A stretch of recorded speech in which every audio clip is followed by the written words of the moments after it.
Well, it's Soroti Sunday. So got back into Soroti yesterday, Saturday. So today went back to church and saw everyone. And we usually do it on Friday, but tonight Sarah and I did our usual smoothie and popcorn night for supper. So it is nice to be back in Uganda. We had a wonderful trip, both Sarah and I. Miss Debbie had some missing bags, but the Lord allowed those to come in before we traveled to Soroti. It was great seeing many of the Ugandans doing like teaching classes. Emma and Christian were interpreting for the deaf. It was just so good and such a blessing, encouragement to see them serving the Lord. So I will just put some pictures of the journey yesterday up to Soroti, and then some of the people at church. I will put their picture in here. Thank you for your prayers as I traveled for safety.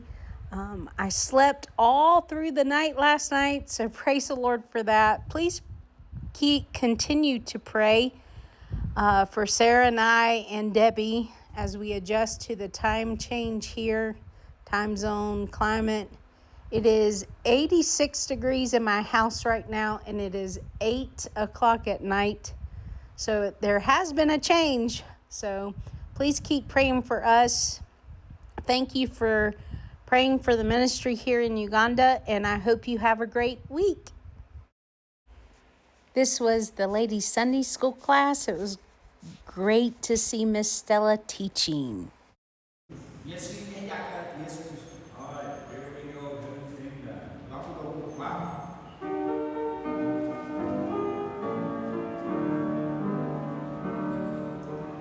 Oh, what a wonderful, wonderful day. Day I will never forget. After I wandered in darkness away, Jesus, my Savior, I met. Oh, what a tender, compassionate friend. He knew the need of my heart. Shadows spreading with joy until He made all the darkness depart. Heaven came down and glory filled my soul. When at the cross the Savior made me whole. My sins were washed away, and my life was found.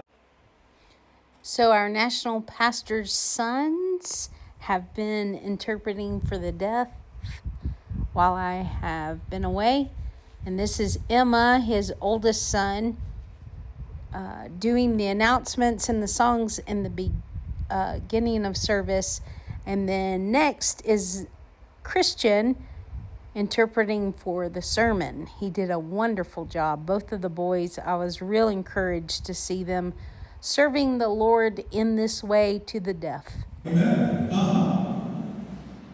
I know it. How are you going to teach? Yeah, you don't know the word. Yeah, you should like that. I'm going to read the word of God. Oh, give me that. Get on. We need to pray. You can say that. I mean, we need to go out. Be a witness. I'm going to pray. I said, my prayer says everything pray. Not of the works. Today, some people are like, no, you need to do some works. So we have Christians that still do that. Amen? We have Christians who still don't believe. Even when they read the word of God, they still don't. I fast to speak sometimes. For me, I pray that I pray in tongues.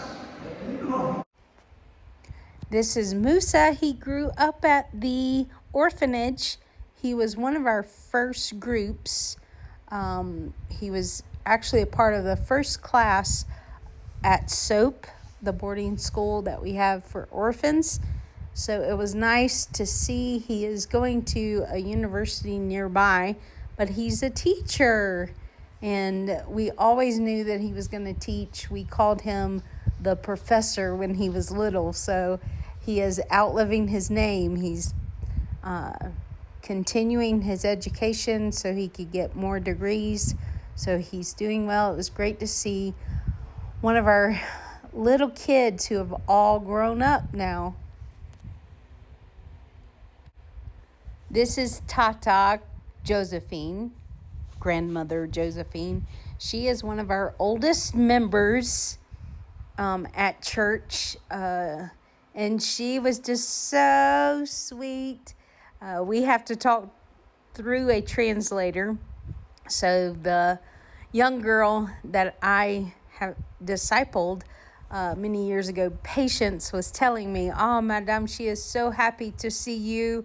She said you look healthy." So that was a good thing that grandmother Tata was really happy to see me, and I was happy to see her. Okay, young man, what's your name? Christian. Christian. What? Christian. What are you doing with this chicken? I am carrying it. Okay. What are you going to do? I am going to slaughter it. And is this for lunch or supper? Lunch. You're going to eat this chicken? I am so sorry, chicken. Bye. Bye. Tonight for the evening service, one of our very own, Abiru Joseph, preached tonight. He grew up at our orphanage. He went to Bible college for 4 years, graduated with his degree, his pastoral degree. I think that's how you say it. And he's interning at our church. He's doing a wonderful job with Sunday school and different things. And it was a joy to see him preach. I'm going to add a video of him preaching tonight. My heart was smiling. We say all these things, but when we meet again, we don't believe what we have done. When the Bible says that salvation is by grace through faith, you are just saying, "Man, why? That is the truth." But when you move out, you believe something. You see, when you do that, it is right. You know the right teachings. When you go outside there, maybe neighbor you have, maybe where we come from, and you know exactly what they are teaching is not biblical. You see, it's good sometimes we just say things from the mouth. Yes, I believe in the Baptist church, they teach the Bible. They really focus in the Bible. Maybe that is just what you see in church. What about when you go back to home? What do you say? What do you say about the teaching that you just had? You see, many people sometimes were in that part of life. When the preacher is teaching about something, and yes, that is true. Sometimes, yes, I agree, 100%. But when you just go outside there, you go and tell, no, that is not right. I don't believe it.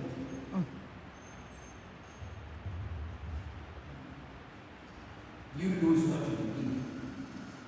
If you believe the truth of the Bible, the question is, do you still? Of course, I saw Marcus today. He is 20 years old. I met this little child when he was 6 years old. Oh, my heart hurts. Oh, but he said, "Miss Carrie, we have to make funny faces." So the next two pictures are me and Mark with our funny faces.